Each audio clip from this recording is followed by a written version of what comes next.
दुनिया राह में छोड़ देगी ये दुनिया, दिल तेरा तोड़ देगी ये दुनिया, राह में छोड़ देगी ये दुनिया। बेवफाई है फितरत में इसकी, दोस्ती का भरोसा नहीं है। बंद हो जाए कब दिल की धड़कन, दो घड़ी का भरोसा नहीं है। ख्वाब कितने सजाए हुए हैं, रेत पर घर बनाए हुए हैं। ख्वाब कितने सजाए हुए हैं, रेत पर घर बनाए हुए हैं।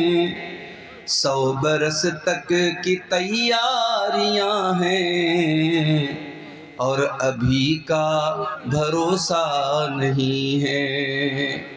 100 बरस तक की तैयारियां हैं, और अभी का भरोसा नहीं है।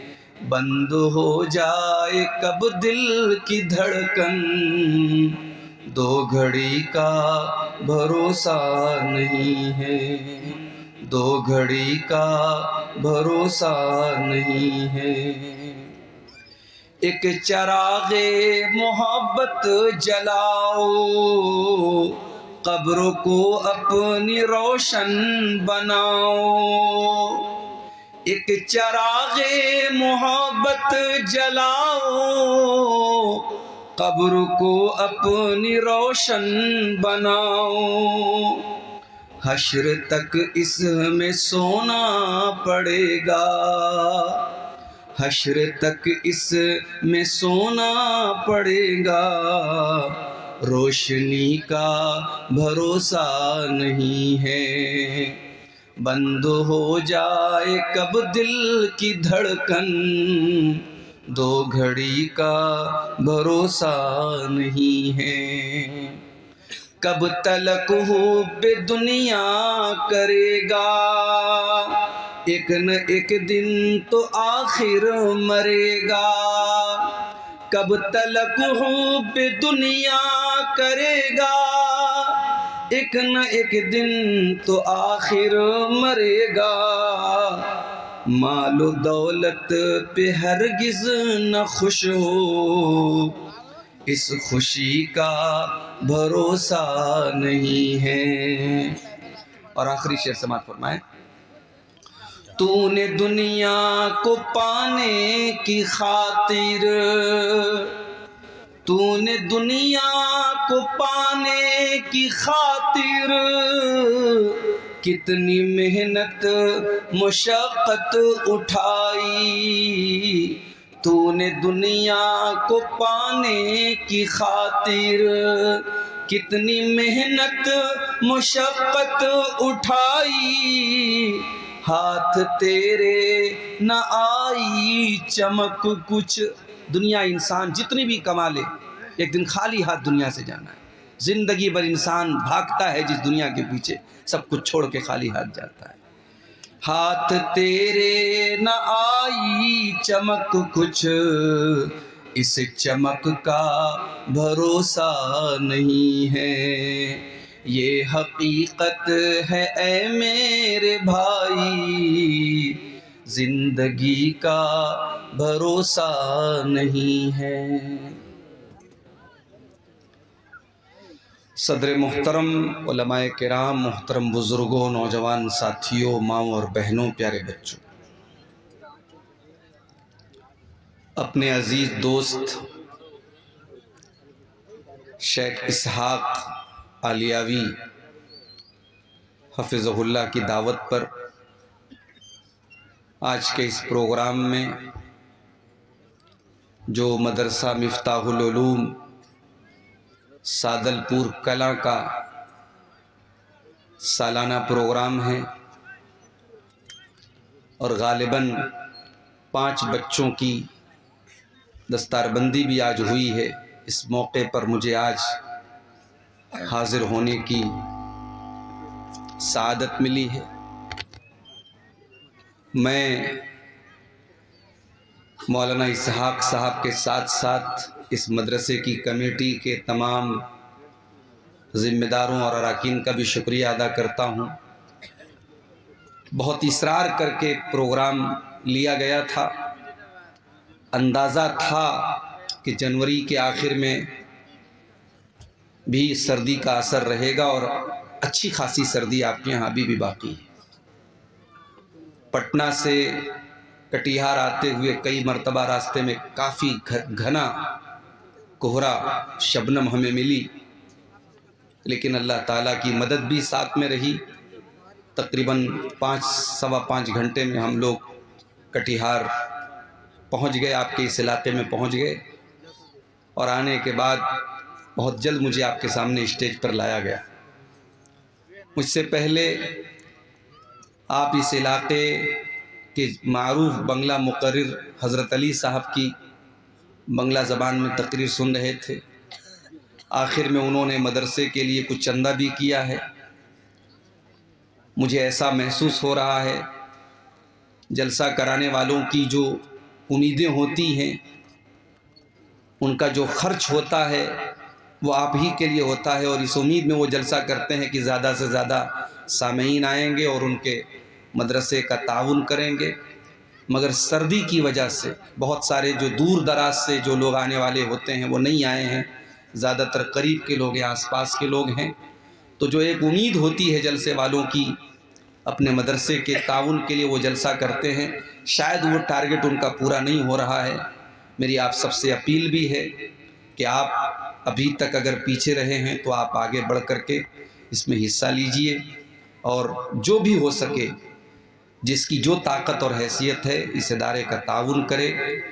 मैं बहुत खुशी महसूस कर रहा हूँ कि इदारा 1987 से ये इदारा चल रहा है और अब माशाअल्लाह इदारा तरक्की पर है।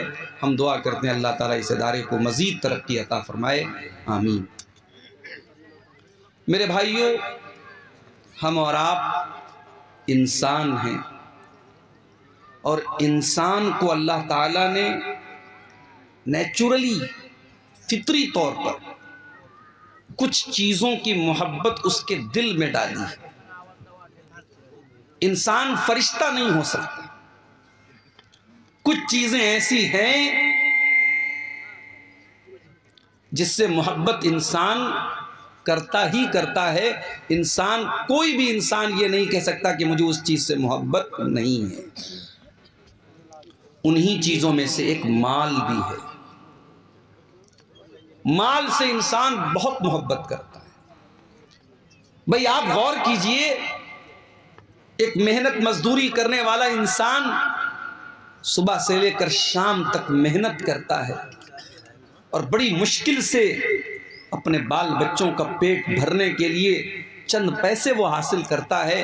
जाहिर है कि इस माल से उसको मोहब्बत तो है, लेकिन ऐसा नहीं है कि सिर्फ वो गरीब आदमी, वो मजदूर आदमी माल से मोहब्बत कर रहा है। जो 500 रुपया रोज कमा रहा है वो भी माल से मोहब्बत कर रहा है। जो 5 लाख रुपया रोज कमा रहा है उसको भी माल से मोहब्बत है।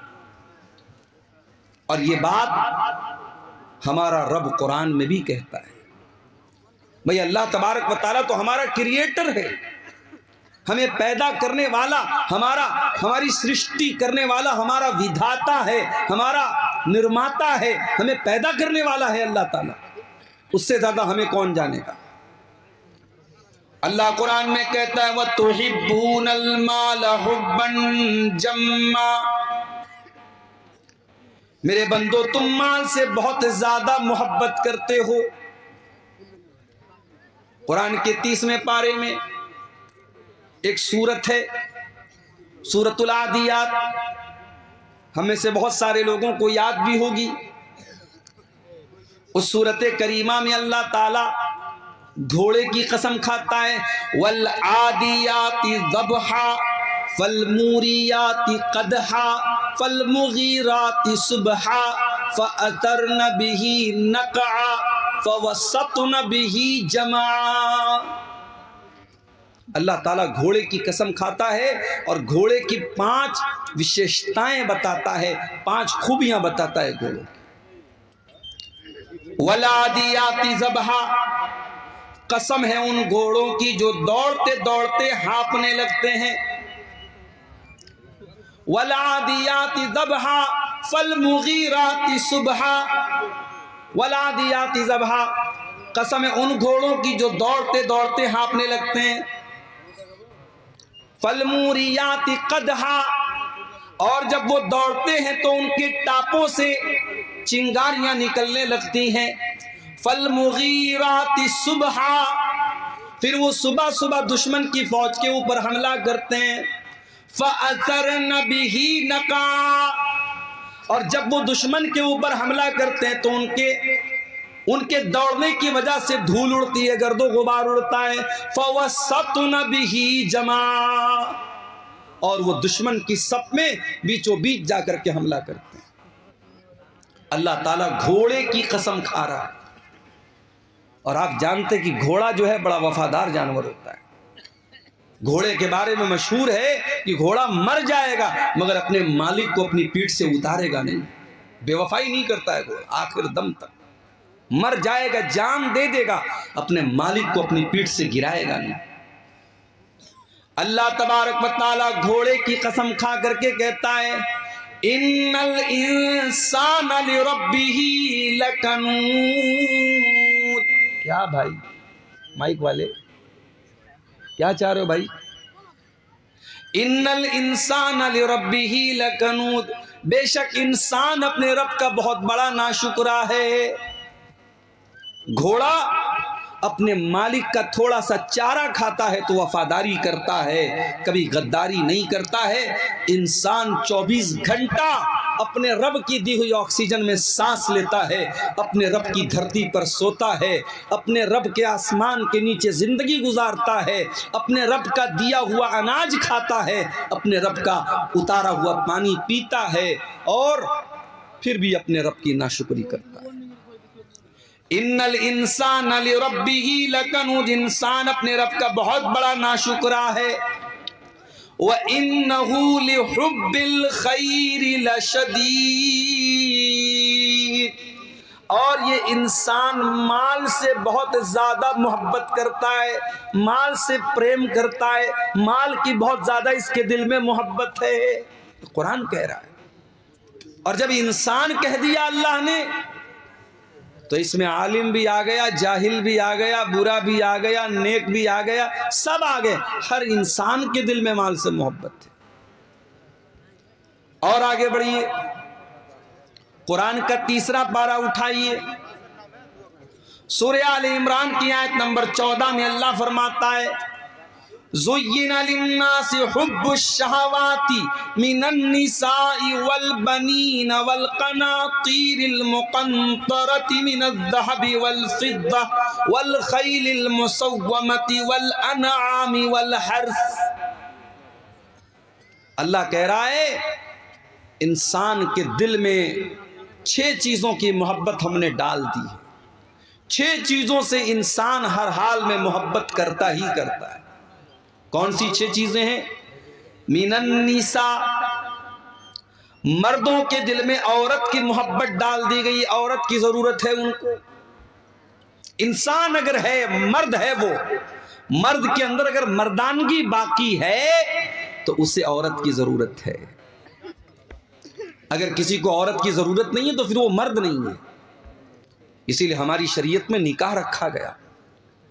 हमारी शरीयत में ऐसा कोई सिस्टम नहीं है कि आप लड़की है तो शादी मत कीजिए, लड़का है तो शादी मत कीजिए, आप जिंदगी भर कुंवारे रहिए। नहीं, ये इस्लाम का सिस्टम नहीं। अभी आजकल चल रहा है हमारे उत्तर प्रदेश में, हमारे गैर मुस्लिम भाइयों का एक बहुत बड़ा उनका त्यौहार कह लीजिए या उनका इज्तिमा कह लीजिए, पूरे मुल्क भर से वहां लोग आ रहे हैं, मीडिया वाले दिखा रहे हैं साहब उसमें कोई औरत आती है, वो जो है उसने दुनिया को त्याग दिया है, वो शादी नहीं करेगी अब। उसमें कोई बाबा जी आए, बाबा जी का हाथ ऐसे उठा हुआ है, मीडिया पर दिखा रहा था कि 12 साल से बाबा जी का हाथ ऐसे उठा हुआ है। मीडिया वाले बड़े खुशी से, बड़े फख्र से बयान कर रहे हैं बाबा जी का हाथ 12 साल से ऐसे उठा हुआ है। जब हम इस तरीके के वीडियो देखते हैं, जब इस तरीके की खबरें देखते हैं, अल्लाह की कसम हमारा दिल तो शुक्र से बाग बाग हो जाता है। हमारे दिल में शुक्र का जज्बा पैदा होता है कि ऐ अल्लाह, तेरा शुक्र है कि तूने हमें मुसलमान बनाया है, इस्लाम जैसी नेमत से तूने हमें नवाजा है। ऐ अल्लाह, हमारे दीन के अंदर, हमारे मजहब के अंदर कोई ऐसी इबादत नहीं है जिस इबादत में इंसान के ऊपर अत्याचार किया गया हो, जिस इबादत में इंसान के ऊपर जुल्म किया गया। अल्लाह के नबी के एक सहाबी हैं, नाम नोट कर लो, उस्मान बिन मज़ऊन रज़ी अल्लाह ताला अन्हु।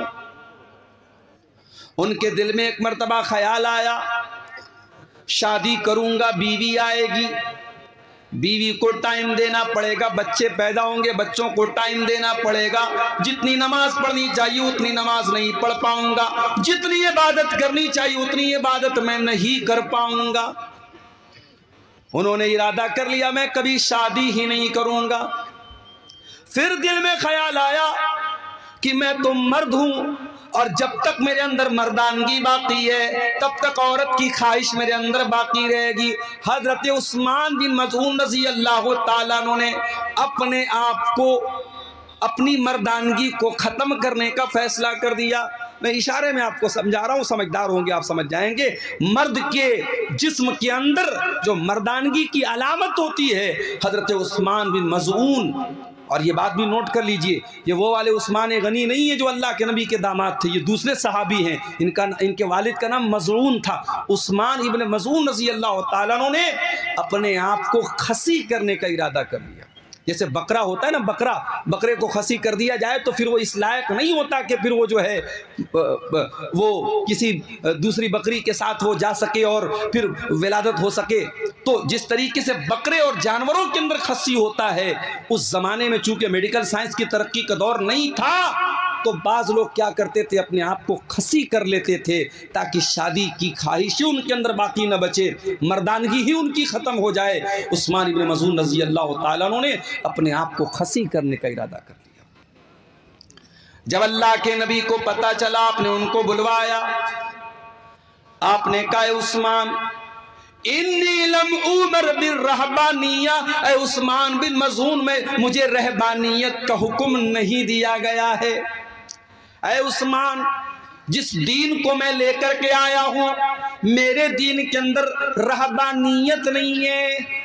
बाल बच्चों को छोड़ करके, दुनिया को छोड़ करके कुटिया में चले जाए, कोई पहाड़ पे चला जाए, ये मेरे दीन का कॉन्सेप्ट नहीं है। ऐ उस्मान इब्न मज़ऊन, कान खोल करके सुन लो, इन्नी उमिरतु अन अनामा व अकूमा, मुझे हुक्म दिया गया है मैं रात में आराम भी करूं और तहज्जुद की नमाज भी पढ़ूं। मुझे हुक्म दिया गया है मैं रोज़ा भी रखूं और मैं बेरोज़ा भी रहूं, यानी कंटिन्यू नफिल रोज़ा न रखूं, कभी रोज़ा रहूं कभी ना रहूं, मैं कंटिन्यू रोज़ा न रखूं। नफिल रोज़ा की बात हो रही है। और मुझे निकाह करने का हुक्म दिया गया है कि मैं निकाह करूं, बीवी रखूं, बीवी रखने के लायक ना हो तो तलाक दे दूं। मुझे निकाह का और तलाक का भी मेरे शरीयत के अंदर ऑर्डर दिया गया है। और ऐ उस्मान बिन मज़ऊन, यही मेरी शरीयत है और यही मेरा तरीक़ा है। फमन रगिबा अन सुन्नती फलैसा मिन्नी, जो मेरे तरीके से हट जाए उसका मुझसे कोई ताल्लुक नहीं है। ऐ उस्मान, कान खोल करके सुन लो, अगर तुम मेरे तरीके से हटना चाहते हो तो कान खोल कर मेरी वार्निंग सुन लो, फिर मुझसे कोई ताल्लुक नहीं रहेगा। हजरत उस्मान इब्न मज़ऊन रज़ी अल्लाह ताला अन्हु को अपनी गलती का एहसास हुआ, उन्होंने फौरन रुजू किया। एक और सहाबी थे, नाम नोट कर लो उनका भी, अब्दुल्ला बिन अम्र बिन आस रज़ी अल्लाह ताला अन्हु, बहुत नेक सहाबी, अल्लाह वाले सहाबी, रात रात भर नमाज पढ़ने वाले सहाबी, दिन में नफिल रोज़ा रखने वाले सहाबी। शादी हुई, बीवी के पास जा ही नहीं रहे, बीवी के पास जा ही नहीं रहे, बीवी का हक ही अदा नहीं कर रहे हैं। बहू को ससुर ने देखा, 3-4 दिन के बाद बहू का चेहरा उतरा हुआ है, बहू ने बाल भी कंघी नहीं किया है। ससुर ने पूछा, भाई क्या बात है? तेरी नई नई शादी हुई है, तू ऐसा हुलिया क्यों बना के बैठी? कहा कि अब्बू आपके बेटे को मतलब ही नहीं है मुझसे, रात में नमाज पढ़नी है, दिन में रोज़ा रखना है। उनको तो बस रोज़ा रखना है, नमाज पढ़ना है, उनको बीवी से कहाँ मतलब है। ससुर समझ गए कि मसला क्या है, लेकिन बहुत सारी बातें बाप डायरेक्ट बेटे से नहीं बोल सकता। हज़रत अब्दुल्ला के वालिद जो थे अम्र बिन आस, वो भी बहुत बड़े सहाबी थे। उन्होंने आकर के अल्लाह के नबी से कहा कि अल्लाह के नबी ऐसा ऐसा मामला है, मेरी बहू ने इशारे में बताया है कि मेरा बेटा अपनी बहू अपनी बीवी की ज़रूरतें पूरी नहीं करता है। ऐ अल्लाह के रसूल, आप मेरे बेटे को बुला करके समझाइए। अल्लाह के प्यारे नबी ने हज़रत अब्दुल्ला को बुलवाया। आपने कहा अब्दुल्ला, मुझे पता चला है कि तुम रात रात भर नमाज पढ़ते हो। कहा अल्लाह के नबी, बिल्कुल सही बात है। आए अब्दुल्ला, मुझे मालूम हुआ है तुम कंटिन्यू लगातार नफिल रोजा रखते हो। हाँ अल्लाह के नबी, ये भी बिल्कुल सही बात है, मैं रोजा भी रखता हूँ, मैं रात रात भर नमाज भी पढ़ता हूँ।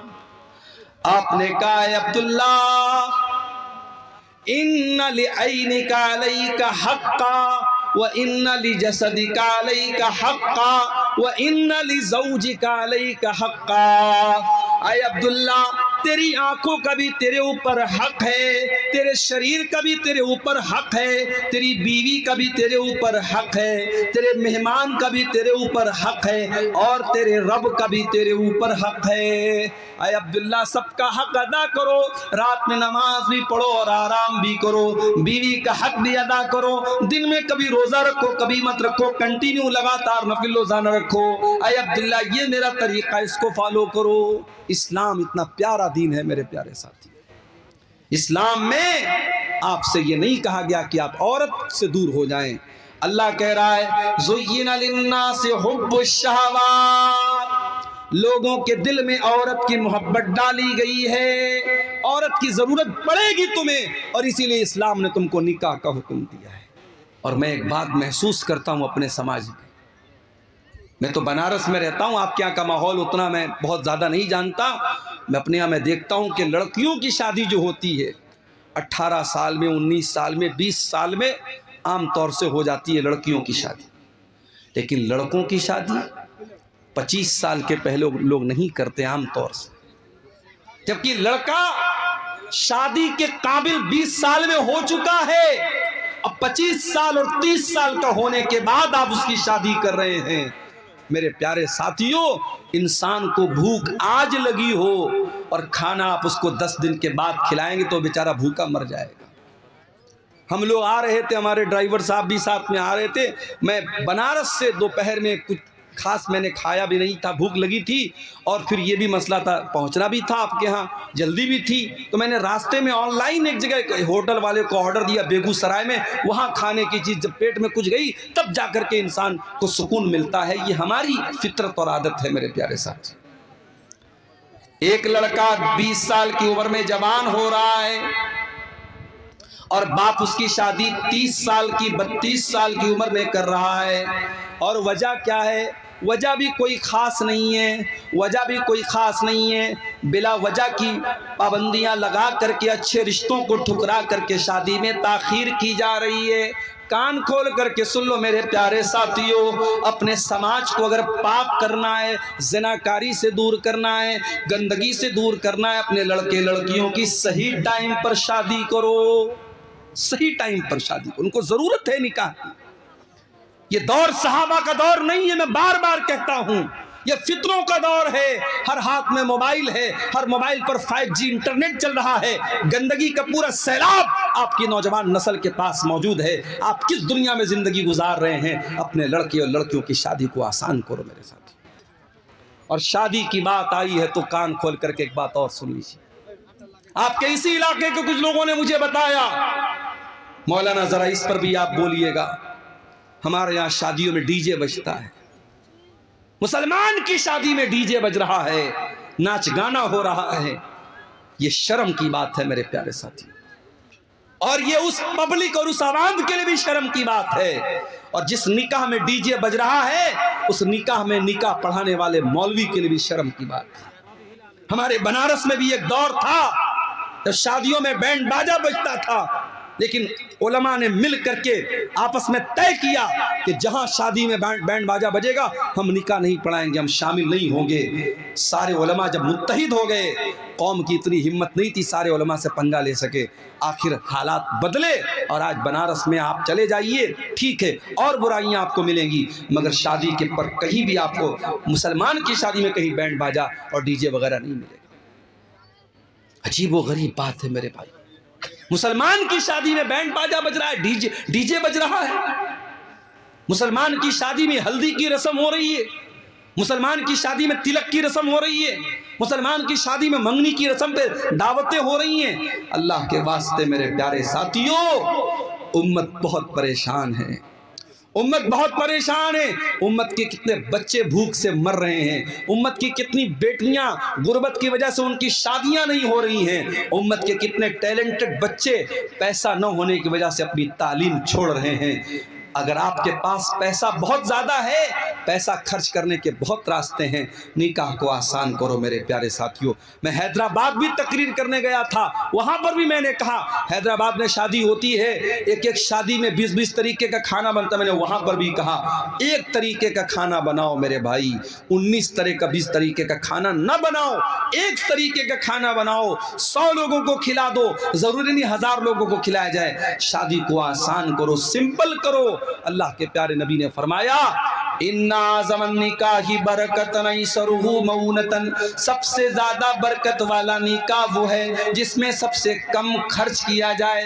आपने ये भी फरमाया इज़ा खतब इलैकुम मिम्मन तरदौन दीनहु व खुल्क़हु, जब तुम्हारी लड़की के लिए ऐसा रिश्ता आ जाए, लड़का दीनदार है, लड़का बाखलाक है, फज़व्विजू, तो तुम अपनी लड़की की शादी उससे कर दो। हमारे यहाँ तो नहीं साहब, हम शेरशाबादी हैं तो शेरशाबादी में ही करेंगे, हम अंसारी हैं तो अंसारी में ही करेंगे, हम शेख हैं तो शेख में ही करेंगे। ये बिरादरीवाद कहाँ से आया मेरे भाई? जब हम ये अकीदा रखते हैं सब आदम की औलाद हैं, सब हव्वा की औलाद हैं और एक ही फैमिली और एक ही परिवार से निकले हैं, तो फिर कौन ऊंचा कौन नीचा और कौन फला बिरादरी कौन? ये बिरादरीवाद की बुनियाद पर अपने आप को आपने ऊंचा समझ लिया। आज कितनी जगहों पर बिरादरी की वजह से रिश्ते नहीं हो रहे हैं और बिरादरी की वजह से जवान लड़कियों की जिंदगी बर्बाद हो रही है। मेरे पास लखनऊ की एक लड़की का मैसेज आया फेसबुक के ऊपर, उसने कहा मौलाना मेरे लिए दुआ कीजिए। मैंने कहा क्या मसला है? उसने कहा मैं कुरैशी बिरादरी से ताल्लुक़ रखती हूँ। कुरैशी बिरादरी आप जानते होंगे, जो गोश्त का काम करते हैं, जिनको हमारे यहाँ कसाई बोलते हैं, वो आमतौर से वो अपना सरनेम कुरैशी लिखते हैं, कुरैशी बिरादरी को होता है। उसने कहा मौलाना मैं कुरैशी बिरादरी से ताल्लुक़ रखती हूँ, मैं अहले हदीस हो चुकी हूँ, मेरा भाई भी अहले हदीस हो चुका है, हम कुरान और हदीस को फॉलो करते हैं, हमारा बाप भी दती है, माँ भी दती है, खानदान भी दती है, कब्रों पर सजदा करने वाले लोग हैं। मैं चाहती हूँ मेरी शादी ऐसे घर में हो जहाँ कुरान और हदीस पर अमल होता हो, शिर्क ना होता हो, बिदत ना होती हो। लेकिन मेरे बाप का कहना है कि मैं कुरैशी ही बिरादरी में करूँगा और मुझे पूरे लखनऊ के अंदर कोई कुरैशी बिरादरी का ऐसा इंसान नज़र नहीं आता, कोई ऐसा रिश्ता नहीं मिलता जहाँ कुरान और हदीस पे चलने वाले लोग हों। वो लड़की बेचारी अपना दर्द पेश कर रही थी और मेरे पास उसको सिवाय तसल्ली देने के मेरे पास कोई अल्फाज नहीं थे।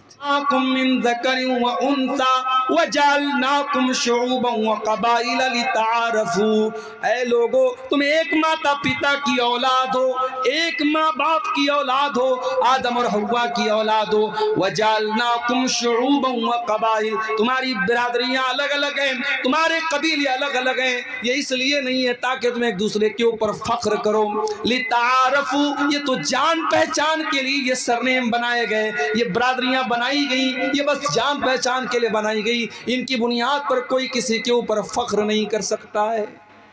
शादी ब्याह में आज बिरादरीवाद ने भी मेरे प्यारे साथियों बहुत नुकसान किया है सुन्नत का। निकाह को आसान करो और अपने निकाह से ये डीजे की रस्म को निकाल के बाहर फेंको। अपने गांव में बैठ के तय कर लो, जो गांव के मुखिया हैं, जो गांव के सरदार हैं, जो गांव के जिम्मेदार लोग आपस में बैठ के तय कर लें, जिसकी शादी में डीजे बजेगा हम सब नहीं जाएंगे उसकी शादी में। उलमा तय कर लें हम निकाह पढ़ाने नहीं जाएंगे। इंशाअल्लाह देखो, 1 साल ऐसा करके देखो, इंशाअल्लाह ये बुराई आपके इलाके से खत्म हो जाएगी। अपने बच्चों की सही टाइम पे शादी करो मेरे साथी। अल्लाह के नबी नौजवानों को खिताब करके फरमाते हैं, या माशर शबाब मन इस्तता मिनकुमुल बात फल्यतज़व्वज। ऐ नौजवानों, जब तुम शादी के काबिल हो जाओ तो तुम निकाह कर लो। फ़इन्नहु अग़ज़्ज़ु लिलबसर, निकाह करने से तुम्हारी आंखें झुक जाएंगी। व अहसनु लिलफर्ज, और तुम्हारी शर्मगाह की हिफाजत हो जाएगी। इंसान अपनी आंखों को अगर बचाना चाहता है बदनजरी से और अपनी शर्मगाह को बचाना चाहता है जिना से, अल्लाह के नबी तरीका क्या बता रहे हैं? रोजा रख करके जिना से नहीं बच जाएगा। नबी ने फरमाया तकरीरें सुन करके जिना से नहीं बच जाएगा। नबी ने क्या फरमाया? निकाह कर लो। अगर निकाह की ताकत है निकाह कर लो। निकाह करने से वो इंसान जिनाकारी से बच जाएगा। मेरे प्यारे साथी, तो इस्लाम वो दीन है मेरे प्यारे साथी जो हमें निकाह करने पर उभारता है। क्यों? क्योंकि औरत की हमें जरूरत है। औरत की मोहब्बत अल्लाह ताला ने नेचुरल हमारे दिल में डाली है। वल बनीन, औलाद की मोहब्बत, बेटे की मोहब्बत भी तुम्हारे दिलों में डाली गई है।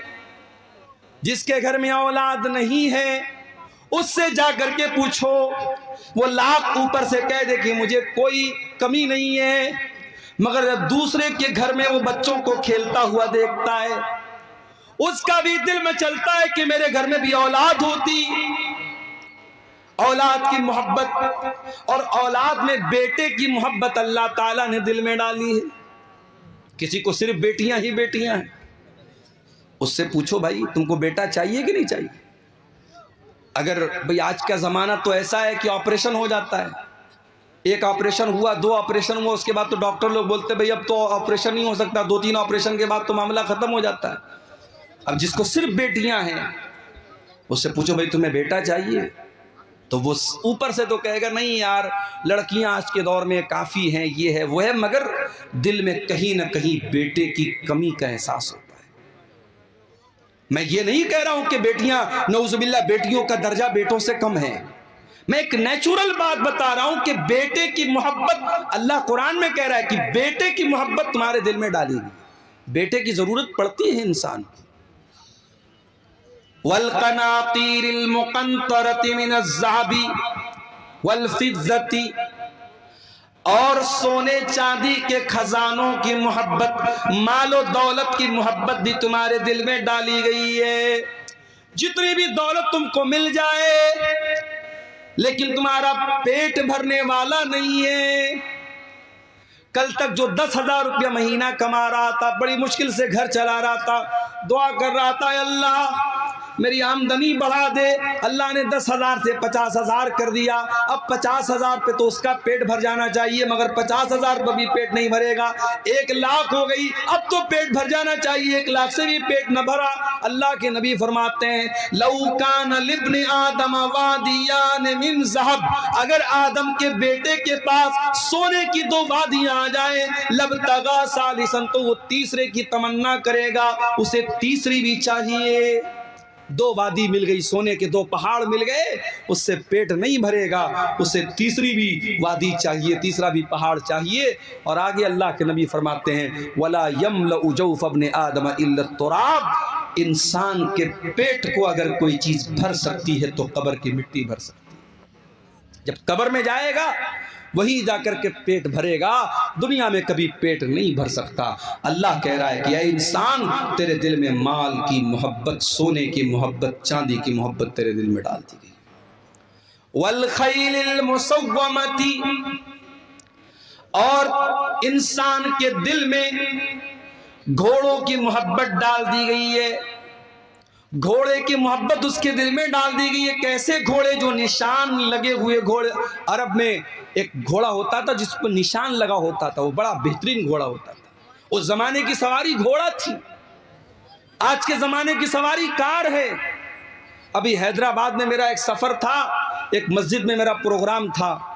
अब एक नौजवान का फ़ोन आया, मौलाना मैंने नई गाड़ी खरीदी है, मैं आपको अपनी गाड़ी से मस्जिद तक लेके आना चाहता। अब मेरे जो मेज़बान थे जो मुझे लेके गए थे, उन्होंने कहा मौलाना आपको मेरी गाड़ी से चलना पड़े। मैंने कहा भैया किसी की भी गाड़ी से जाना तो है, चलो वो नौजवान बेचारा, नौजवान लड़का, उसने नई गाड़ी ली, चलो उसका दिल रख लेते हैं, उसका हौसला न टूटे। अब वो जो है साहब मर्सिडीज़ गाड़ी उसने ली थी, मर्सिडीज गाड़ी, पता नहीं लोग बताते कि 1-1.5 करोड़ की गाड़ी आती है। वो गाड़ी वो लड़का लेके आया, उसने कहा मौलाना आप बैठिए मेरी गाड़ी पर, मुझे बड़ी खुशी हुई। 1-1.5 करोड़ की लोग गाड़ियां लेते हैं मेरे भाई। गाड़ी और सवारी आज के ज़माने में शान और शौकत और स्टेटस सिंबल बन चुकी है। अल्लाह ने कहा कि तुम्हारे दिलों में हमने डाला है घोड़े की मोहब्बत। उस ज़माने की सवारी घोड़े थी, आज के ज़माने की सवारी कार है, आज के ज़माने की सवारी बाइक है। हमारा नौजवान लड़का बुलेट उसके हाथ में आ जाए और गांव में जब बुलेट चलाता है, ऐसा तेज़ी से वो बुलेट तो खड़खड़ खड़खड़ आवाज़ देती है और हॉर्न उसका बजता है, पूरे गाँव में जो है अपना वो दबदबा कायम करते हुए गाड़ी से निकलता है, बाइक से निकलता है, 4 व्हीलर से निकलता है। तो इंसान के दिल में, उसके सीने में अल्लाह ताला ने सवारियों की मोहब्बत भी डाली। वला नाम, और अल्लाह ताला ने इंसानों के दिलों में चौपाइयों की मोहब्बत भी डाली है।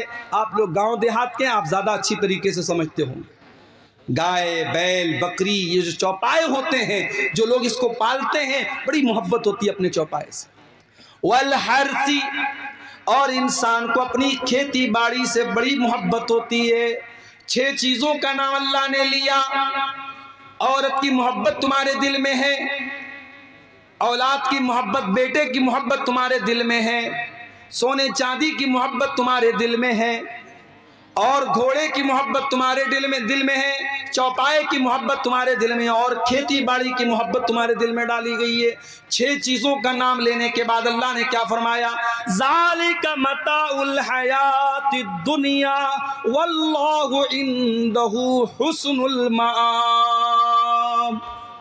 ऐ मेरे बंदो, ये जमीन, ये जायदाद, ये औरत, ये दौलत, ये सब यहीं रह जाएंगे। अल्लाह के यहाँ बेहतरीन ठिकाना तुमको तभी मिलेगा जब तुम अल्लाह को खुश करोगे। ये सब तो दुनिया का सामान है, सब ठाट पड़ा रह जाएगा जब लाद चलेगा बंजारा। कभी कब्र में आपका बेटा आपके साथ जाएगा क्या? नहीं जाएगा। आपका बेटा आपसे बहुत मोहब्बत करता है, आप मर जाएंगे, आपका बेटा आंसू बहाएगा, रोएगा, आपकी तारीफ करेगा। मगर आपका वो बेटा जो आपसे इतनी मोहब्बत करता है, वो बेटा भी आपकी लाश को 24 घंटे से ज्यादा अपने घर में नहीं रखेगा। 24 घंटे के अंदर कफनाएगा, मौलवी साहब को बुलाएगा, जनाजे की नमाज पढ़वाएगा, आपको कफन की 3 चादरों में लपेट देगा और आपको कब्रिस्तान ले जा करके कब्र के हवाले कर देगा। आपकी औलाद, आपके रिश्तेदार सब आएंगे और आपको मिट्टी दे करके चले जाएंगे, हाथ झाड़ के चले जाएंगे। कोई कब्र में आपका साथ देने नहीं आएगा। मेरे साथियों, वो माल, जिस माल के चक्कर में आपने हलाल और हराम को भुला दिया, सूद का पैसा आपके घर में आया, जुआ का पैसा आपके घर में आया, हराम का पैसा आपके घर में आया, आपकी जैसे ही सांस की डोर थम गई, आपके दिल की धड़कन बंद हो गई, वो सारा पैसा दूसरों का हो गया।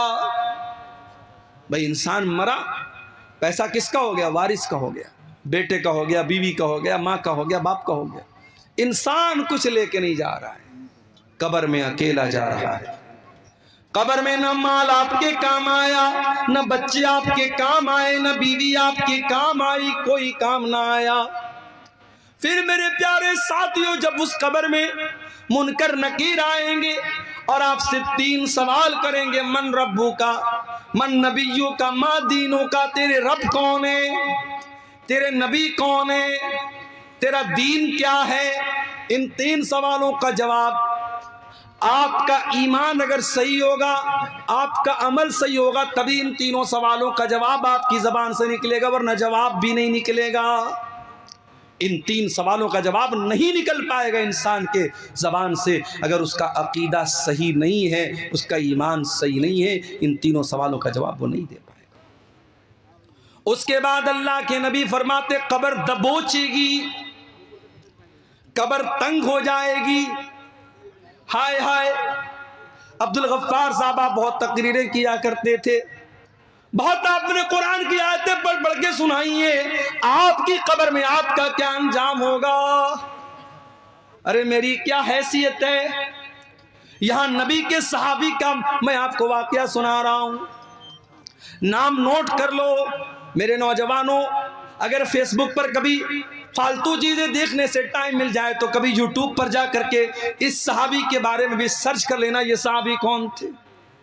साद बिन मुआज रज़ी अल्लाह।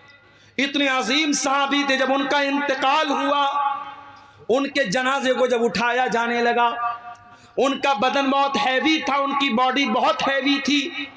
जब जनाजे को उठाया जाने लगा, जनाजा बड़ा हल्का था। साहबा ने कहा, अल्लाह के नबी, इनका जनाजा तो भारी होना चाहिए, इनका जनाजा इतना हल्का क्यों है?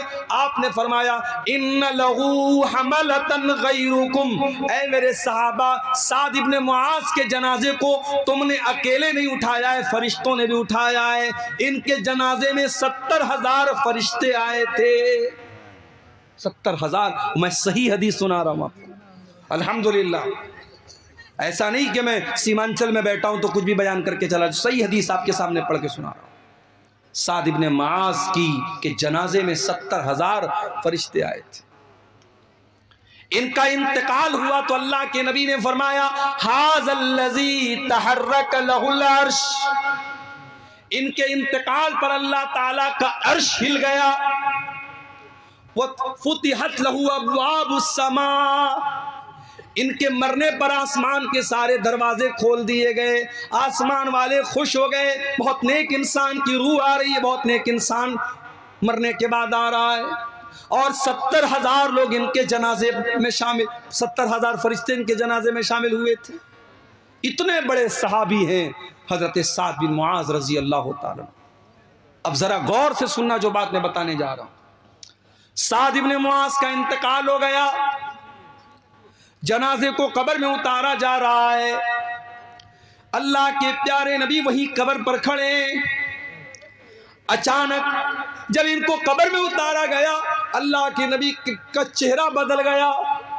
आपके चेहरे पर खौफ के असरात आ गए, डर और भय आपके चेहरे पर नजर आने लगा। आपने 3 मरतबा का सुभान अल्लाह सुभान अल्लाह सुभान अल्लाह, फिर 3 मरतबा आपने कहा अल्लाहु अकबर अल्लाहु अकबर अल्लाहु अकबर। आपको सुन करके सहाबा ने भी बुलंद आवाज से अल्लाहु अकबर कहा, बुलंद आवाज से सुभान अल्लाह कहा। पूरा कब्रिस्तान गूंज उठा नबी और सहाबा की तकबीर के कलमात से। सहाबा ने पूछा, अल्लाह के नबी क्या बात? अचानक आपका चेहरा बदल गया और आप तस्बीह के कलमात और तकबीर के कलमात पुकारने लगे, क्या बात है? आपने फरमाया, तज़ायक़ाला साहिबुकुम हाज़ल क़ब्रु, ऐ मेरे सहाबा, तुम्हारे इस साथी की कब्र इनके ऊपर तंग हो गई। कब्र ने इनको दबोच लिया, कब्र ने इनको पकड़ लिया और मैंने अल्लाह से दुआ की, तब कब्र ने इनको छोड़ा। इन्ना लिल कब्रि ज़क़तन, ऐ मेरे सहाबा, कब्र सबको दबोचती है, कब्र सबको पकड़ती है। लौ नजा मिन्हु अहदुन लनजा साद इब्न मुआज़, अगर कब्र के दबोचने से कोई बचता तो साद इब्न मुआज़ बच जाते, मगर वो भी नहीं बचे। इसका मतलब कब्र सबको दबोचेगी, कब्र सबको पकड़ेगी। कब्र का अजाब सबको नहीं होगा, मगर कब्र दबोचने का जो काम करेगी वो सबके साथ कर। मुझे भी दबोचेगी, आपको भी दबोचेगी। मालो दौलत की दौड़ में अंधाधुंध भागने वालों, दुनिया में जरा सी मुसीबत आ जाए तो उससे बचने के लाखों इंतजाम करते हो। कभी कब्र से, कब्र के अजाब से मेरे प्यारे साथी अपने आप को बचाने का भी इंतजाम कर लो।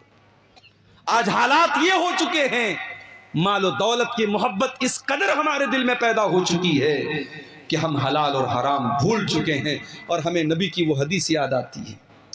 क्या फरमाया अल्लाह के नबी ने, याती अलन्नासी ज़मानुन ला युबालिल मर्उ मिन ऐना अखज़ल माल, एक ऐसा जमाना तुम पर आएगा जब लोग इस बात की परवाह नहीं करेंगे माल हलाल तरीके से कमा रहे या हराम तरीके से।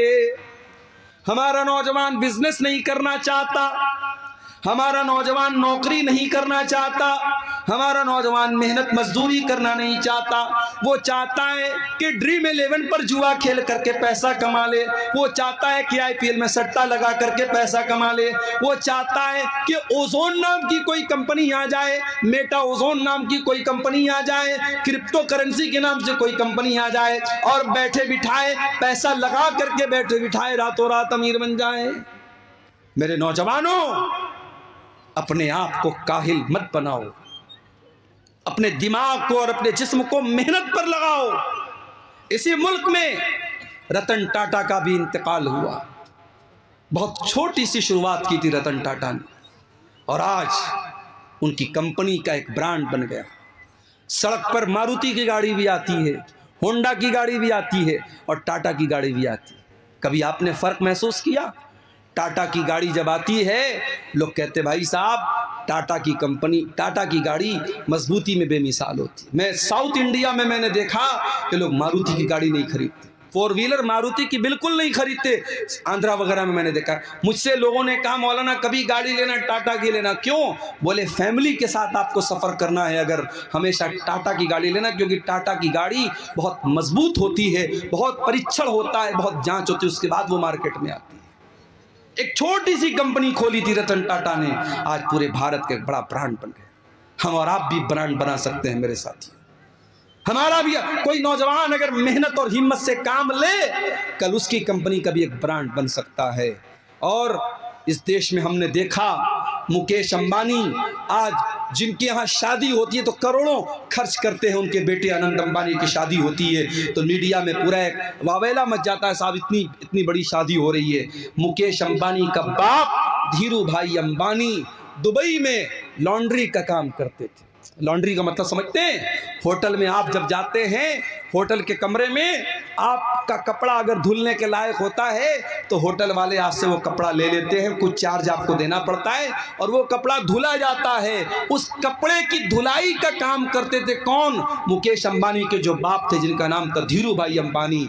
और उनके बाप ने फिर रिलायंस की कंपनी खोली थी और उनके बाप ने ये सपना देखा था, अपने बच्चों से कहा था मैं चाहता हूं कि भारत में मोबाइल इतना सस्ता हो जाए कि पोस्ट कार्ड से भी सस्ता। उस जमाने में जब उन्होंने धीरू भाई अंबानी ने ये बात कही थी, मोबाइल बहुत कम था इंडिया में और मोबाइल पर जब कोई कॉल करता था तो कॉल करने का भी पैसा बहुत ज़्यादा लगता था और कॉल रिसीव करने का भी बहुत ज़्यादा पैसा लगता था। और उस ज़माने में पोस्ट कार्ड आता था 4 आने का, 25 पैसे का। तो किसी ने सोचा नहीं था कि धीरू भाई अंबानी का ये सपना भी पूरा होगा, लेकिन आज हो गया। आज तो आप रिचार्ज करा लेते हैं और अनलिमिटेड कॉल करते हैं। मेरे प्यारे साथियों, कारोबार करो, बिजनेस करो, हलाल तरीके से पैसा कमाओ। बहुत रास्ते हैं, ये सूद का धंधा न करो, ये ब्याज का धंधा न करो, ये हराम के रास्ते ना अपनाओ। मेरा रब कुरान में कहता है इन्नल्लज़ीना यअकुलून रिबा ला यक़ूमून इल्ला कमा यक़ूमुल्लज़ी यतख़ब्बतुहु शैतानु मिनल मस।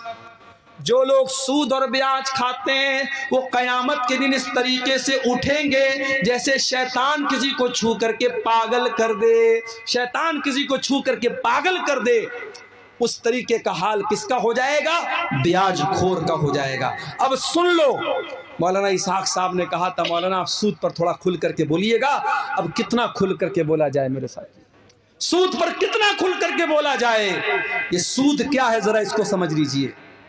मान लीजिए मैंने आपको 100 रुपया दिया, बहुत सिंपल तरीके से समझा रहा हूं ब्याज का मतलब आपको। मैंने आपको 100 रुपया दिया और 100 रुपया मैंने आपको उधार दिया, कर्ज के तौर पे दिया, और मैंने ये कंडीशन लगा दी कि आप मुझे वापस अगर मैंने आपको जमीन अपनी दे दी, जमीन मैंने आपको कर्ज के तौर पर दी और उसके बाद जब वापस मैंने आपसे जमीन ली तो कुछ पैसा भी मैंने ले लिया या कुछ खेती बाड़ी में भी मैंने ले ली। अगर अपने सामान चाहे अपने कर्ज के तौर पे दिया हो या पैसा दिया हो, उस कर्ज के ऊपर कोई प्रॉफिट अगर आप ले रहे हैं तो वही सूद और ब्याज है। बिल्कुल क्लियर समझ लो। जैसे मुंबई वगैरह में एक शक्ल है, लोग मकान को क्या करते हैं, हैवी डिपॉजिट पर देते हैं। हैवी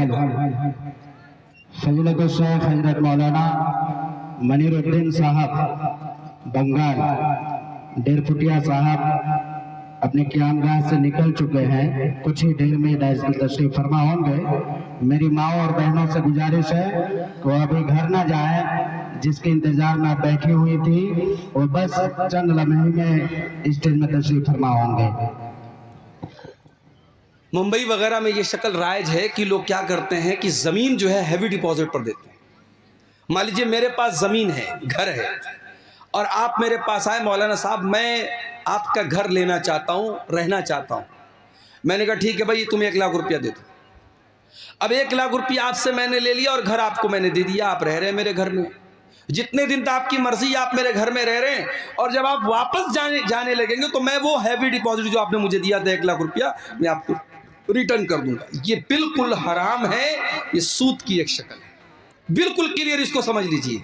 चाहे खेती बाड़ी में आप ये काम करें, सामान में आप ये काम करें, जमीन में ये काम करें, अगर ये शक्ल है जिसमें कर्ज के ऊपर आप मुनाफा कमा रहे हैं तो ये ब्याज है, और ये कितना बड़ा गुनाह है। अल्लाह कुरान में कहता है फ़इल्लम तफ़अलू फ़अज़नू बिहर्बिन मिनल्लाहि व रसूलिही, अगर तुमने सूद ब्याज का लेन देन बंद नहीं किया तो अल्लाह और उसके रसूल से जंग करने के लिए तैयार हो जाओ। सूद और ब्याज का लेन देन अगर कोई बंद नहीं करता है तो समझ लो अल्लाह और उसके रसूल से जंग करता है। और हाकिम की सही रिवायत में अल्लाह के नबी ने फरमाया इन्ना लिर्रिबा सबहुम व सित्तून बाबन, सूद के 70 से ज्यादा दरवाजे हैं। ऐसरुहा अय्यन की हर रजुल उम्महु, जिसमें सबसे हल्का दर्जा यह है कि इंसान अपनी सगी माँ से शादी कर ले, अपनी सगी माँ से निकाह कर ले, अपनी सगी माँ से ज़िना कर ले। अपनी सगी माँ से ज़िना करना ये सबसे हल्का दर्जा है सूद और ब्याज का। मेरे प्यारे साथियों, आज धड़ल्ले से मुसलमान सूद खा रहा है। इस सूद की लानत से मेरे प्यारे साथियों अपने घर को बचा लो।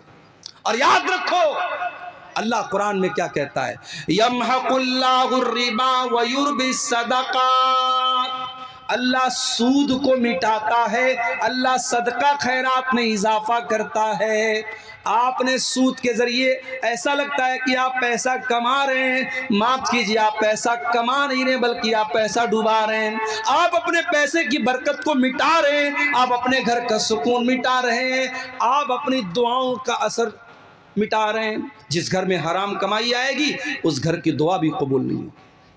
हजरत साद नबी वक्कास रज़ी अल्लाह तआला अन्हु मुस्तजाबुद्दावात थे, जब भी दुआ करते थे उनकी दुआ कबूल होती थी। किसी ने पूछा ऐ साद नबी वक्कास क्या राज है आपके इस दुआ के कबूल होने का? उन्होंने कहा मा रफ़अतु लुक़मतन, मैंने जब भी खाने के लिए कोई लुक़मा उठाया है मुझे मालूम होता है वो लुक़मा कहाँ से आया है, हलाल तरीके से आया है या हराम तरीके से आया है। मुझे अपनी कमाई का हिसाब मालूम होता है, मुझे अपने लुक़मे का हिसाब मालूम होता है। ये वजह थी हज़रत साद की दुआओं के कबूल होने की। मेरे प्यारे साथियों, आज हमारी दुआएं क्यों हमारे मुंह पर मारी जा रही हैं? क्यों आज हमारी मस्जिदें, हमारे मदरसे, हमारे जानो माल पर आज आफतें ही आफतें हैं और हम इतनी दुआएं कर रहे और हमारी दुआएं कबूल नहीं हो रही हैं? कहीं ऐसा तो नहीं कि हमारी कमाइयों के हराम होने की वजह से ऐसा हो रहा है? वो हदीस भी अपने सामने रखिए, सही मुस्लिम की वो हदीस जिसमें अल्लाह के नबी ने फरमाया अल्लाह ताला पाक है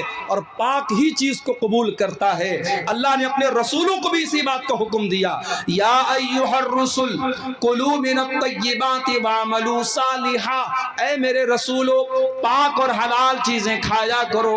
और अल्लाह ने ईमान वालों को भी यही हुक्म दिया, या अय्युहल्लज़ीना आमनू कुलू मिन तय्यिबाति मा रज़क़नाकुम कुलू मिन तय्यिबात कुलू मिम्मा फिल अर्ज़ि हलालन तय्यिबा, ऐ ईमान वालों जो ज़मीन में हलाल चीज़ें हैं वो तुम खाओ। ईमान वालों को भी हलाल खाने का हुक्म दिया और रसूलों को भी हलाल खाने का हुक्म दिया। उसके बाद अल्लाह के प्यारे नबी फरमाते हैं एक इंसान बड़ा लंबा सफ़र करके आता है, उसके बाल परा गंदा हो जाते हैं, उसके कपड़े मैले कुचैले हो जाते हैं और वो हाथ उठा उठा के दुआ करता है, या रब्बी, ऐ मेरे रब कह के दुआ करता है। वह मत अमू हराम, लेकिन उसका खाना हराम कमाई का, उसका पानी हराम कमाई का, उसका लिबास हराम कमाई का। फ़अन्ना युस्तजाबु लिज़ालिक, ऐसे इंसान की दुआ कहाँ से कबूल?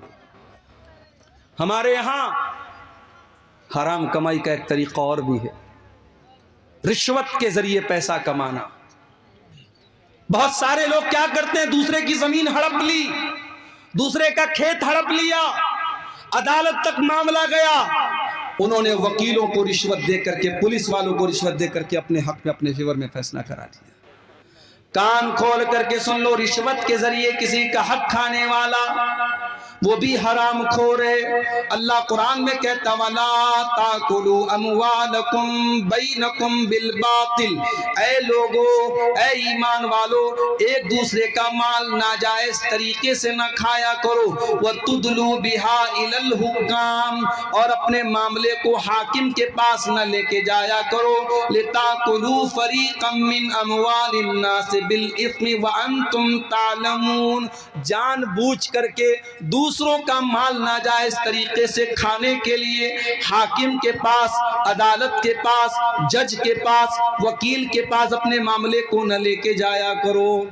अल्लाह के नबी के पास भी लोग मसला लेकर के आते थे, आपने फरमाया इन्नमा अना बशर, मैं इंसान हूँ। हो सकता है दो लोग मेरे पास अपना मामला लेकर के आए और एक आदमी बहुत चिकनी चुपड़ी बात करने वाला हो, उसकी बात में बड़ी मिठास हो और मैं उसके हक में, उसके फेवर में फैसला कर दूं। दो लोग मेरे पास कोई चीज लेकर के आए हैं, दो लोग मेरे पास कोई चीज लेकर के आए हैं और एक इंसान की बात में बड़ी चिकनी चुपड़ी बात है, बड़ा लहन है और बहुत अच्छे तरीके से वो बात करता है, हो सकता है मैं उसके हक में फैसला कर दूं। अगर मैं ऐसा करता हूं, रो रही है और पीले रंग का फ्रॉक पहने हुए, जिन भाई की बच्ची हो उसकी जो भी माँ है या बाप इस जलसे में आए हो, ले जाएं, बच्ची बहुत परेशान है, 2 घंटे से रो रही है। स्टेज पर मौजूद है, माँ और बाप जो भी होंगे यहाँ आके ले जाएं उसको। तो अल्लाह के नबी क्या फरमा रहे मेरे प्यारे साथी, कि चिकनी चुपड़ी बात करने वाले की बात सुन करके अगर मैंने उसके फेवर में फैसला कर दिया और वो उसकी जमीन नहीं थी, उसका माल नहीं था, गलत फैसला मैंने अगर कर दिया, मैं इंसान हूं, मुझसे गलती हो सकती है, अगर मैंने ऐसा फैसला कर दिया है तो वो ये ना समझे कि मैं उसको जमीन दे रहा हूं। इन्नमा अक़तउ लहू क़ितातम मिनन नार, मैं उसको जमीन का टुकड़ा नहीं दे रहा हूं, मैं उसको जहन्नम की आग का टुकड़ा दे रहा हूं। ओ लोगो, दूसरे की जमीन, दूसरे का खेत, दूसरे का माल नाजायज तरीके से अगर हड़प रहे हो, दुनिया में उस हक को दे दो, दुनिया में उसका हक दे दो, वरना जहन्नम का टुकड़ा लेना पड़ेगा कयामत के दिन। अल्लाह के नबी कह रहे हैं मैं उसको जहन्नम का टुकड़ा दे रहा हूं। इतना खतरनाक मामला है मेरे प्यारे साथी। इसलिए हराम कमाई की जितनी शक्लें हैं, ये जुआ की भी बहुत सारी शक्लें चल रही हैं। और अभी तो मुझे बाज़ लोगों ने बताया कि कब्रिस्तान तक में लोग बैठ करके जुआ खेलते हैं। कब्रिस्तान जो इबरत की जगह है, मुर्दों के दफनाने की जगह है, वहां पर भी बैठ करके लोग जुआ खेलते हैं। दिल इतना कठोर हो चुका है, जुआ खेलने के नए नए तरीके अपनाए जा रहे हैं, शराब पीने के नए नए तरीके अपनाए जा रहे हैं, नशा करने के नए नए तरीके अपनाए जा रहे हैं। याद रखो मेरे प्यारे साथियों, नीतीश कुमार जी शराब पर पाबंदी लगाए या न लगाएं, बिहार की गवर्नमेंट शराब पर पाबंदी लगाए या न लगाए, आपके इलाके की पुलिस शराब पर बैन लगाए या न लगाए, मोहम्मद रसूलुल्लाह 1400 साल पहले शराब पर बैन लगा चुके हैं। मेरा रब कुरान में लगा चुका है और अल्लाह कुरान में आयत नाजिल कर चुका है, या अय्युहल्लज़ीना आमनू इन्नमल खम्रु वल मैसिरु वल अंसाबु वल अज़लामु रिज्सुम मिन अमलिश शैतान। ऐ ईमान वालो, शराब और जुआ गंदी चीज है, शैतान का काम है, इनसे बचो तभी तुम कामयाब हो सकते हो। इन्नमा युरीदु शैतानु अन युक़िया बैनकुमुल अदावत वल बग़ज़ा फिल खम्रि वल मैसिर। जहाँ शराब आएगी, जहाँ जुआ आएगा, वहाँ लड़ाई होगी, वहाँ झगड़े होंगे। कितने मर्डर हो जाते हैं आज, कितने कत्ल हो जाते हैं इस शराब की वजह से और इस जुए की वजह से। भारत सरकार का डाटा बता रहा है, भारत सरकार की और रोड का जो मंत्रालय है, परिवहन मंत्रालय, वो बताता है कि भारत में रोड एक्सीडेंट्स की सबसे बड़ी वजह क्या है? नशा है, शराब है। इसीलिए आप किसी बड़े शहर में चले जाएं, दिल्ली में, मुंबई में, रात में अगर आप 4 व्हीलर पे निकलेंगे, कार पे निकलेंगे, बार बार पुलिस वाले चेक करते हैं कि कहीं ड्राइवर शराब तो नहीं पी के आया है। कितने हादसे होते हैं शराब की वजह से। मेरे प्यारे साथियों, जिस चीज़ को इस्लाम ने हराम करार दे दिया है वो चीज़ हमारे लिए कभी भी फायदेमंद नहीं हो सकती है। ये शराब और ये जुआ हमारी कौम को बर्बाद कर रहा है। और अब तो शराब तो बहुत छोटी चीज़ हो गई मेरे साथियों, अब तो आपका नौजवान ड्रग्स ले रहा है, ऐसा ऐसा पाउडर इस्तेमाल कर रहा है कि आप सोच नहीं सकते हैं। मुंबई के बाज़ इलाकों में मुझे भाइयों ने बताया, वहाँ एक पाउडर आता है, उसको एमडी बोलते हैं, बड़ा ख़तरनाक किस्म का नशा होता है। और जो नौजवान एक बार उस नशे का आदी हो जाता है फिर वो नशा छोड़ना उसके लिए बहुत मुश्किल होता है। और इतना ख़तरनाक वो नशा है कि पूरी बॉडी को, पूरी अकड़ियों को गला के ख़त्म कर देता है। हमारे नौजवान गुटखा खाते हैं। गुटखा, मैं ये नहीं कहता कि जो मसला शराब का है वही मसला गुटखा का है। शराब अपनी जगह है, गुटखा अपनी जगह है, मगर हराम तो गुटखा भी है ना। क्यों? इसलिए हराम है। उस गुटखा के अंदर अगर नशा न भी हो इसलिए ये हराम है, क्योंकि ये आपके शरीर को खोखला कर रहा है। जब उस गुटखे के पैकेट पर ये लिखा है कि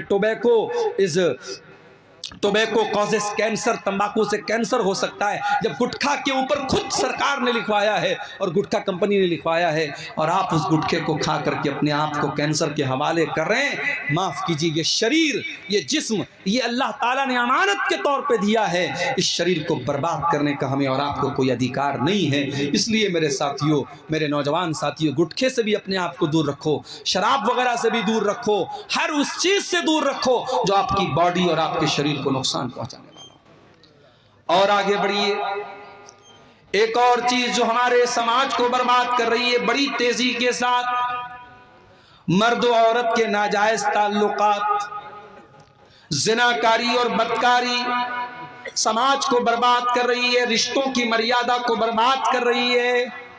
हालात ये हो चुके हैं कि महरम रिश्ते, जिन रिश्तों से पर्दा नहीं करना है औरत को, यानी ससुर का रिश्ता, यानी भाई का रिश्ता, यानी बाप और बेटी का रिश्ता भी आज बहुत सारे ऐसे हादसे हो रहे हैं कि इन रिश्तों में भी आज रिश्ते तार तार हो रहे हैं। इस कदर लोगों के दिमागों में गंदगियां भर दी गई हैं कि आज महरम रिश्तों के साथ भी ज्यादती हो रही है, 5-5 साल की बच्चियों के साथ ज्यादती हो रही है।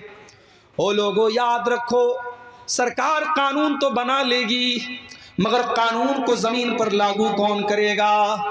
दिल्ली में चलती बस में जब एक लड़की के साथ रेप हुआ, पूरे भारत में बड़ा बवाल हुआ, मीडिया में बड़ा बवाल हुआ। निर्भया कांड आपको याद होगा। निर्भया कांड के बाद बहुत कानून सख्त किया गया, लेकिन आज भी जिना के वाकयात भारत की धरती पर हो रहे हैं। कलकत्ता की सरजमीन पर एक लेडी डॉक्टर के साथ बड़ी बेरहमी से न सिर्फ रेप किया गया, उसके जिस्म पर कितने हमले किए गए, उसके जिस्म पर कितने चाकू से हमले किए गए, और रेपी जब पकड़ा गया उसके चेहरे पर जर्रा बराबर भी अफसोस और नदामत नहीं था। ओ लोगों, याद रखो, तुम कानून तो बना लोगे, तुम पुलिस का सिस्टम तो मजबूत कर लोगे, मगर दिल में अल्लाह का डर जब तक पैदा नहीं होगा ये क्राइम नहीं रुकेगा, ये अपराध नहीं रुकेगा। जब तक ये एहसास पैदा नहीं होगा, मालिक यौमिद्दीन, हमें उस अल्लाह को जवाब देना है जो हिसाब के दिन का मालिक है, जो बदले के दिन का मालिक है, और कयामत के दिन अपने हर करतूत का बदला हम सबको देना पड़ेगा। जब तक हमारे दिल में ये एहसास पैदा नहीं होगा तब तक ये अपराध रुकने वाले नहीं है, क्राइम रुकने वाले नहीं है। नबी की अदालत में एक आदमी आता है, नाम है माइज बिन मालिक असलमी, और वो आकर के कहता है, अल्लाह के नबी, मैंने जिना किया है, मैं शादीशुदा इंसान हूँ, मैंने जिना किया है। अय अल्लाह के नबी, मुझे पता है जिनाकार की सजाए मौत है। अय अल्लाह के नबी, मुझे पत्थरों से मार मार के ख़त्म कर दीजिए, मुझे सज़ा दे दीजिए, मुझे पाक कर दीजिए। नबी ने टाल दिया। नबी ने कहा, जाओ, पता नहीं तुम क्या बात कर रहे हो। नबी ने टालने की कोशिश की, वो फिर बार बार आकर के कहने लगे, अय अल्लाह के नबी, मुझे टालने की कोशिश न कीजिए, मुझे सजा दीजिए। आपने सहाबा से कहा जरा इनके मुंह के पास जाके जरा सूंघ के देखो, कहीं शराब तो पी के नहीं आए हैं, कहीं नशे की हालत में तो नहीं है। सहाबा ने सूंघ के देखा, कहा अल्लाह के नबी नशे की हालत में नहीं है। आपने अड़ोस पड़ोस से पता लगवाया, दिमाग तो खराब नहीं हो गया है, दिमाग तो सही तरीके से काम कर रहा है। सहाबा ने रिपोर्ट दी, हाँ अल्लाह के नबी दिमाग बिल्कुल सही काम कर रहा है। जब हर तरीके से इत्मीनान हो गया, अल्लाह के नबी ने देखा अभी ये खुद आकर के इकरार कर रहे हैं मैंने जिना किया है, और जो है कोई दिमाग भी नहीं खराब है, कोई नशा भी नहीं किया है। आपने जमीन में गड्ढा खोदने का हुक्म दिया, आधा धड़ उनका जमीन में डाला गया और पत्थरों से मार मार के उनको खत्म किया गया। जब पत्थरों से मारा जाने लगा,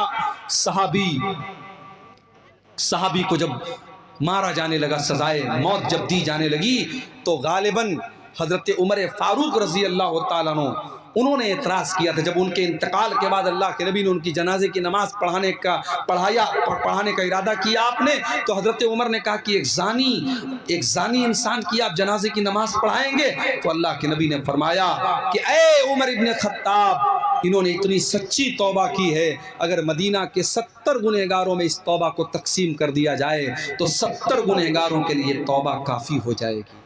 मेरे भाइयों, ये तौबा का एहसास तब दिल में पैदा होता है जब इंसान के दिल में अल्लाह का डर पैदा होता है। ये जिना नहीं रुकने वाला है, ये अपराध नहीं रुकने वाले हैं। इसीलिए मैं कहता हूँ तकरीरों के जरिए काम नहीं बनेगा।